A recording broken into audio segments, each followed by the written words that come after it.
तो दोस्तों part number 5 में आपका स्वागत है। ये आपका सेकंड लास्ट पार्ट है। इसका मतलब एक लास्ट पार्ट आपका बनने वाला है जो कि काफी ज्यादा इंपॉर्टेंट होने वाला है।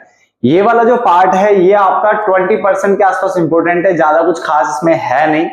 एक नंबर के क्वेश्चन के पॉइंट ऑफ व्यू से हमें इसको ध्यान में रखना चाहिए और कभी कभार गलती हो जाए एग्जामिनर को एग्जाम में क्वेश्चन देते वक्त तो वो एक आध क्वेश्चन यहाँ से पटक सकता है, वरना बहुत रेयर चीज मतलब रेयर चांसेस होते हैं यहाँ पे इससे क्वेश्चन आने में, ठीक है ना।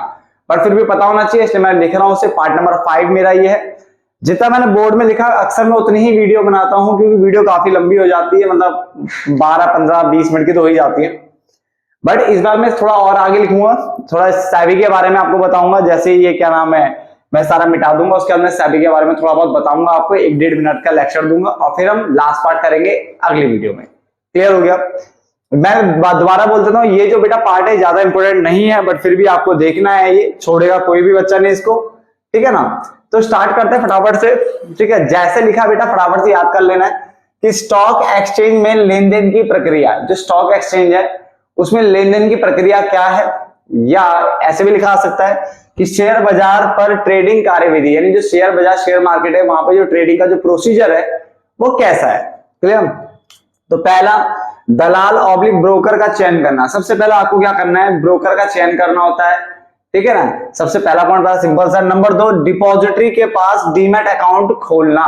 डिपॉजिटरी के पास आपको डीमैट खाता खोलना पड़ता है, ठीक है। याद रखना, बिना डीमैट खाता खोले आप ट्रेडिंग नहीं कर सकते हो, याद रखना, ठीक है ना। अब डीमेट को हिंदी में डीमेट, डीमेट ऐसे लिख लो या मैं ऐसे शॉर्टकट मैंने इंग्लिश मारा हुआ है, आप उसको हिंदी में बोलना तब भी डीमेट ही है। क्या बोलना है, डीमेट ही बोलना है। तो पहले तो दलाल व ब्रोकर का चयन कर लिया, फिर मैंने बोला डिपॉजिटरी के पास डीमेट खाता खोलना है।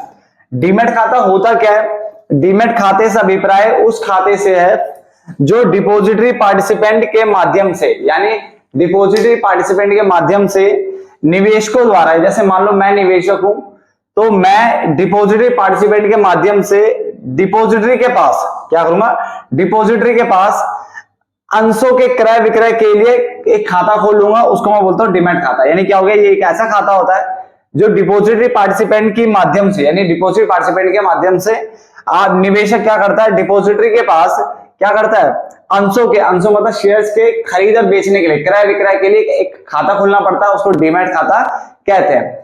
जैसा आपने देखा होगा ग्रो ऐप, आपने सुना, एग्जांपल के तौर पे बता रहा हूं, ग्रो ऐप हो गया, एडलवाइज हो गया, शेर खान हो गया, या कोई भी ऐसा ऐप जो कि आपको शेयर मार्केट में ट्रेडिंग करने के लिए बना हुआ है। तो सबसे पहले आपने देखा होगा वो आपका पैन वैन ये सब चीजें लेता है जिससे वो आपका एक खाता खोलता है जिसको बोलते हैं डीमैट खाता, है ना। तो वही कॉन्सेप्ट यहाँ पे है। तो डीमैट खाते से अभिप्राय उस खाते से जो डिपॉजिटरी पार्टिसिपेंट के माध्यम से निवेशकों द्वारा डिपॉजिटरी के पास अंशों के यानी शेयर्स के क्रय विक्रय के लिए खोला जाता है। तो 2 पॉइंट हो गए। नंबर 3, आदेश देना। फिर आप आदेश दोगे, अर्थात दलाल को, दलाल मतलब जो ब्रोकर था उसको प्रतिभूतियों के क्रय विक्रय का आदेश देना। आप उसको क्या दोगे, प्रतिभूतियों के क्रय विक्रय के लिए आदेश दोगे। क्लियर। उसके बाद अगला है शेयर और सर्वोत्तम मूल्य का मिलान करना। कौन से शेयर आपको चाहिए उसका मिलान किया जाता है, या उसका क्या बेस्ट प्राइस होगा इसका मिलान किया जाता है दलाल के द्वारा। यानी जो ब्रोकर है, जो ऐप है, जो ग्रो ऐप है, जो आपकी जो शेर खान जो भी है, जो भी ऐप आपके पास, वो इस चीज का काम करेगा, ठीक है। मैंने ज्यादा डीप में प्रोसेस नहीं लिखी है, याद रखना, क्योंकि प्रोसेस आपको हेडिंग बाय हेडिंग याद रखना। अगर आपको बोलने बनाने के कुछ आ गया तो 2-2 लाइन खुद से बना लेना, ज्यादा डीप मत पढ़ना इसके बारे में, खाली ऊपर ऊपर से पढ़ो जैसे पढ़ा रखा है, ठीक है। बाकी अगर आ जाएगा जैसे दलाल या ब्रोकर का चयन करना, तो सबसे पहले ना शेयर मार्केट में ट्रेडिंग करने के लिए आपको सबसे पहले किसी ना किसी ब्रोकर के पास अपना डीमैट खाता खोलना पड़ता है, इसलिए पहले दलाल का चयन करना बहुत जरूरी है। बिना दलाल के चयन करे बिना आप ट्रेडिंग नहीं कर सकते, मतलब दलाल के चयन के बिना, मतलब अगर दलाल को आप चुनते नहीं हो तो फिर ऐसे केस में आप ट्रेडिंग नहीं कर पाओगे। तो इस टाइप से बना के लिख लेना, ठीक है। तो दलाल या ब्रोकर का चयन हो गया, डिपॉजिटरी का डीमैट अकाउंट को भी खोल दिया, फिर आदेश दिया मैंने, अर्थात दलाल को प्रतिभूतियों का क्रय विक्रय का क्या देना है, आदेश देना है। उसके बाद शेयर और सर्वोत्तम मूल्य का मिलान करना। तो दलाल के द्वारा एक जो शेयर है और जो आपके हिसाब से आपके लिए जो शेयर जो बेस्ट बनते हैं और जो सर्वोत्तम मूल्य बनता है, दलाल उसका चयन करता है और वो आपको सामने दिखाता है। तो उसके आदेश का निष्पादन होता है, जो आदेश आपने दिया होता है बेटा उसका निष्पादन किया जाता है। क्या किया जाता है, निष्पादन किया जाता है। उसके बाद अगला है हमारे पास फिर है अनुबंध नोट जारी करना। अनुबंध नोट का मतलब होता है कॉन्ट्रैक्ट नोट। क्या होता है? कॉन्ट्रैक्ट नोट जारी करना। तो कॉन्ट्रैक्ट नोट यहाँ पे जारी किया जाता है जिसमें खरीदे अथवा बेचे गए शेयरों की संख्या लिखी होती है कि कितने शेयर आपने खरीदे, कितने शेयर आपने बेचे, उन शेयरों यानी अंशों की संख्या लिखी होती है, उनका मूल्य लिखा होता है, उनका समय, किस समय पर आपने किया, क्या डेट था, उस डेट क्या थी उस टाइम पे, और ब्रोकर की फीस, ये सब चीजें उस कॉन्ट्रैक्ट नोट के अंदर लिखा होता है। देन उसके बाद अंशों की डिलीवरी, फिर अंशों की डिलीवरी की जाएगी, शेयर्स की डिलीवरी होती है और भुगतान करना। बट ध्यान से पढ़ना है, ये पॉइंट दो जगह है, अंशों की डिलीवरी या भुगतान करना, ठीक है ना।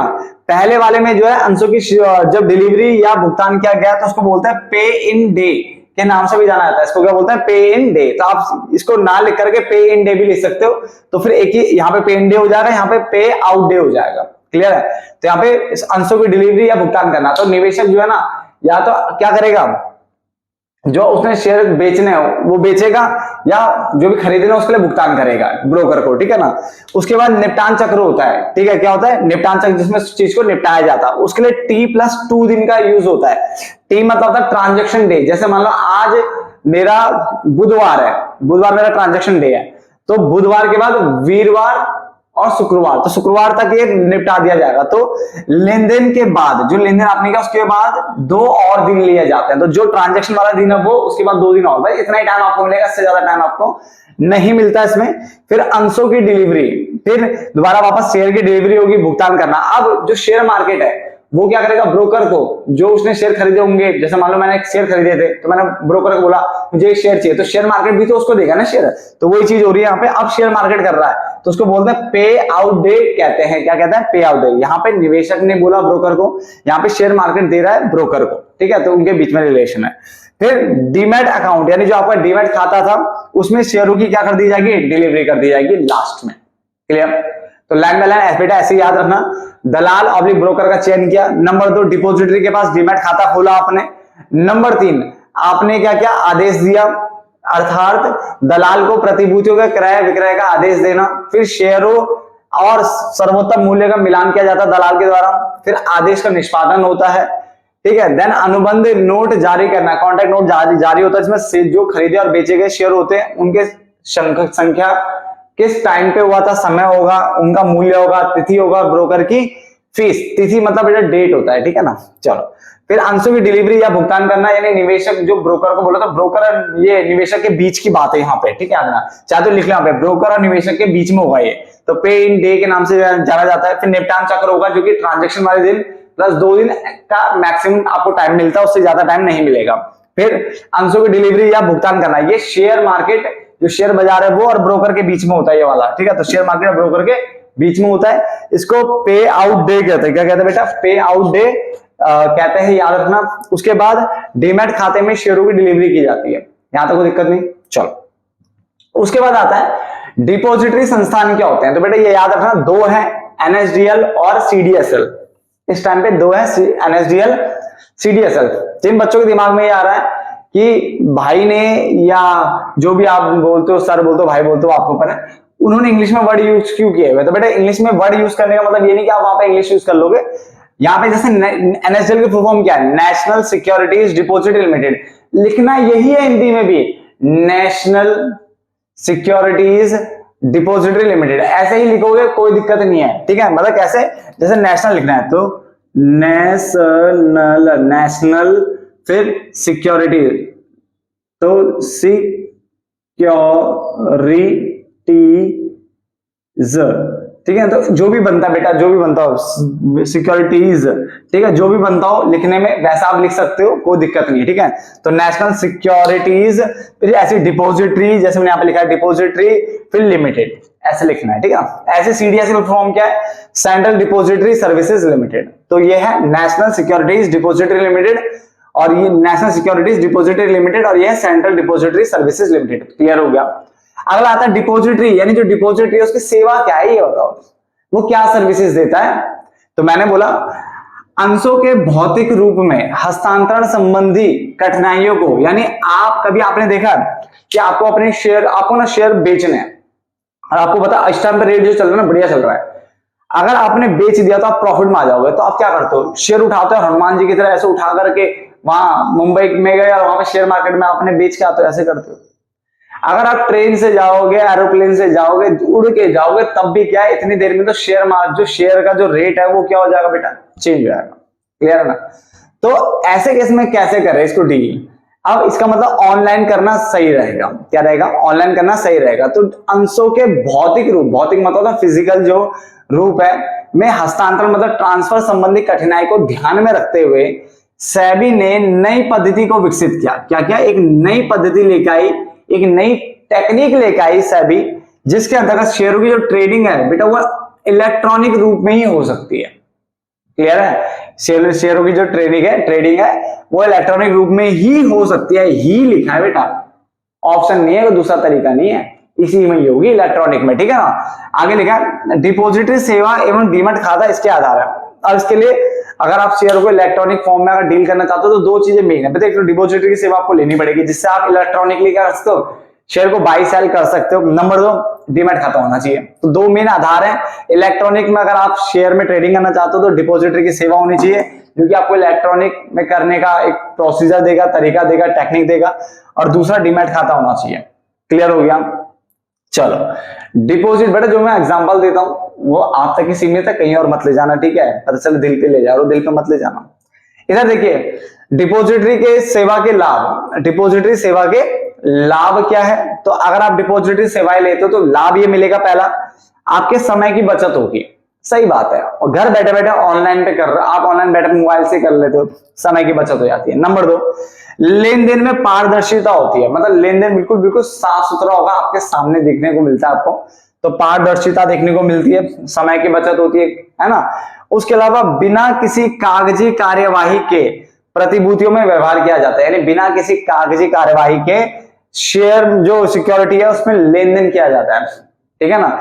उसके अलावा किसी भी स्टॉक एक्सचेंज पर, किसी भी लिखा है स्टॉक एक्सचेंज पर किसी भी कंपनी के शेयरों का क्रय विक्रय, तो किसी भी स्टॉक एक्सचेंज पर आप किसी भी कंपनी का शेयर खरीद सकते हो, बेच सकते हो, कोई यहाँ पे आपके लिए रोक नहीं है।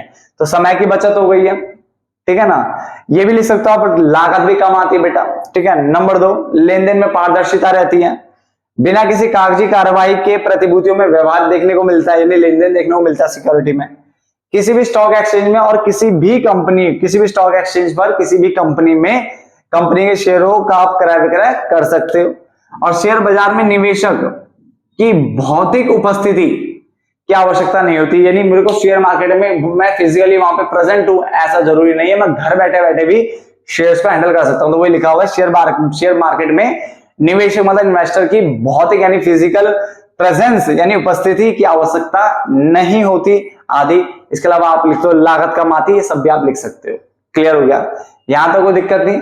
फटाफट से बेटा से नोट डाउन कर लो। मैं दोबारा बोल रहा हूं, वो सभी भूत जो एग्जाम के टाइम पे, एग्जाम के एक हफ्ते के अंदर या एग्जाम वाली छुट्टियों में, जब एग्जाम होता है ना, मान लो बिजनेस के लिए आपको 5 दिन की छुट्टी मिली, तो 5 दिन में जो जगते हैं ना बेटा, उनके लिए स्पेशली बोल रहा हूं, ध्यान से पढ़े, वीडियो को भगाए ना। ठीक है ना। मैं जितनी बार रिपीट करता हूं उतनी बार सुने, क्योंकि आप वैसे ही लेट उठे हो। ठीक है, तो अब लेट उठे हो तो भूतों को जब जाग गए हो तो बेटा ढंग से सुन लो अब। ठीक है, अगर अभी भी शॉर्टकट मारोगे तो फिर दिमाग में नहीं बैठेगा। तो जितनी बार मैं रिपीट करता हूं उतनी बार सुनना है, आपको भगाना नहीं है। कि मैंने बहुत बच्चों को देखा, वो क्या करता है, जैसे स्टार्टिंग मैंने वीडियो का 1 सेकंड ही हुआ था, स्टॉप पॉज मार देते हैं, सारा उतार देते हैं, हो गया काम। नहीं, आपको सुनना भी पड़ेगा। लिखने से क्या होता है, पहले आप जो मैंने लिखा उसको समझाऊंगा, आप सुनोगे तभी तो आपको अच्छे से समझ में आएगा ना। और जहां जहां मैं अंडरलाइन करता हूं आप भी अंडरलाइन कर लिया करो। अंडरलाइन करने के लिए बेटा नॉर्मल पेन से ही कर लिया करो। बहुत सारे बच्चे कहते हैं हाइलाइटर मार दे, ये मार दे, कोई जरूरत नहीं है। सिर्फ नॉर्मल ब्लैक पेन या ब्लू पेन जो भी है, अगर आपने ब्लू से लिखा तो ब्लैक से अंडरलाइन कर लो, ब्लैक से लिखा तो ब्लू से अंडरलाइन कर लो, बहुत अच्छा है, हाईलाइट हो जाता है। हाईलाइट करने का तरीका मैं दोबारा बता रहा हूँ, बहुत बच्चे ऐसे हाईलाइट करते हैं। अब जैसे ये तो रंगे रंगे पेन है, साफ दिख रहा है, मगर बच्चों को मैंने हाईलाइट करने का तरीका देखा है, ऐसे करते हैं, ऐसे ऐसे। अबे भाई क्यों, किसको कॉपी क्या शादी में गिफ्ट करनी है, तुमने सोच के देखो ना। आपको करना सीधा करो ना यार, थोड़ा सा ढंग से कर लो, ऐसे कर लो, क्या दिक्कत है। उसको काटना मत, बस सड़ा दो, क्या दिक्कत है। लो मैं ब्लैक से करके दिखाता हूं। अगर मान लो मुझे इसको करना है यहाँ पे ब्रोकर की फीस, तो 2 बार अगर 2-3 बार अगर ऐसे कर भी दिया तो क्या दिक्कत है, कम से कम दिख तो रहा है, दूर से दिख तो रहा है, फोकस तो हो रहा है। अब तुम करते हो जानबूझ के, ओए सजाना है भाई, सजाना है, ऐसे वो दिखेगा भी नहीं बेटा भीड़ में। तो थोड़ा सा घोट लेना, इतना भी मत घोटना कि पेज ही फट जाए पूरा, ठीक है ना, थोड़ा ढंग से हल्के हाथ से थोड़ा घोट भी सकते हो तो अच्छे से दिख जाता हो। इसके लिए आपको कोई मार्कर वार्कर या हाईलाइट मार्कर जो बोलते हैं उनको यूज करने की जरूरत नहीं है। फटाफट से नोट डाउन कर लो, ठीक है, वैसे भी चैप्टर खत्म होने वाला है, लास्ट पार्ट रहता है इसके बाद। अब आगे देखिए बेटा, यहां पे देखो क्या, सैबी की अगर हम बात करें तो सैबी की फॉर्म होती है, जो फुल फॉर्म है इसकी वह securities and exchange board of India, securities and exchange board of India है। अगर हिंदी में गए तो भारतीय प्रतिभूति एवं विनिमय बोर्ड, ठीक है ना, भारतीय प्रतिभूति एवं विनिमय बोर्ड। तो ये फुल फॉर्म आपको याद रखनी है, याद, ठीक है ना, अच्छे से। उसके अलावा भारत सरकार ने सेबी की स्थापना जो की थी ना, वो 12 अप्रैल 1988 को की थी। ये डेट आपको याद नहीं रखनी है, जो याद रखना वो बता रहा हूं मैं आपको साथ साथ। देखो, सबसे पहले सेबी मतलब securities and exchange board of India, भारतीय प्रतिभूति एवं विनिमय बोर्ड, ये आपको याद रखना है। बस ये थोड़ा सा हल्का फुल्का देखना, मतलब ज्यादा ध्यान देने की जरूरत नहीं है इस वाले पॉइंट पे कि भारतीय सरकार ने सेबी की स्थापना 22 अप्रैल 1988 को की थी, वो भी एक प्रशासकीय या प्रशासनिक बोल सकते हो निकाय के रूप में की गई थी, ठीक है ना। तो इसको किया गया था 1988 में पहली बार लाया गया था, मगर 30 जनवरी 1992, ये आपको याद रखना है, 30 जनवरी 1992 को सेबी को वैधानिक निकाय का दर्जा दे दिया गया था। मतलब एक ऑर्डिनेंस पास करके इसको एक तरह से एक्ट बना दिया गया था, याद रखना, ठीक है ना, इस वाले को। तो 30 जनवरी 1992 को, ठीक है ना, तो ये 30 जनवरी 1992, अगर आपसे पूछेगा सेबी कब आया था तो आप सीधा 92 लिख देना, ठीक है ना, क्या लिख देना, 92 लिख देना, चल जाएगा ये वाला 1992, डन। उसके बाद एक अगर ये भी याद रख लेना, फुल फॉर्म क्या है, पूंजी निर्गमन नियंत्रण अधिनियम कब आया था, ये याद रख लेना, फुल फॉर्म तो नहीं बट ये याद रख लेना, पूंजी निर्गमन बोल लो और ब्रैकेट में नियंत्रण अधिनियम, यानी कैपिटल मतलब पूंजी, निर्गमन मतलब इशू होता है तो इशू, नियंत्रण मतलब कंट्रोल और अधिनियम मतलब एक्ट, ये आया था अपन 1947, ठीक है ना। तो सेबी का क्या याद रखोगे, 30 जनवरी 1992, ठीक है ना, 30 जनवरी 1992 सेबी का याद रखोगे। और पूंजी निर्गमन या नियंत्रण अधिनियम जो है, पूंजी निर्गमन ब्रैकेट में नियंत्रण अधिनियम जो है वो आप 1947 याद रखोगे, capital issue control act. Clear हो गया यहां तक। मैं एक बार फिर भी 30 जनवरी को एक बार क्रॉस चेक कर लेता हूं कि 30 जनवरी एग्जैक्ट डेट थी या नहीं थी।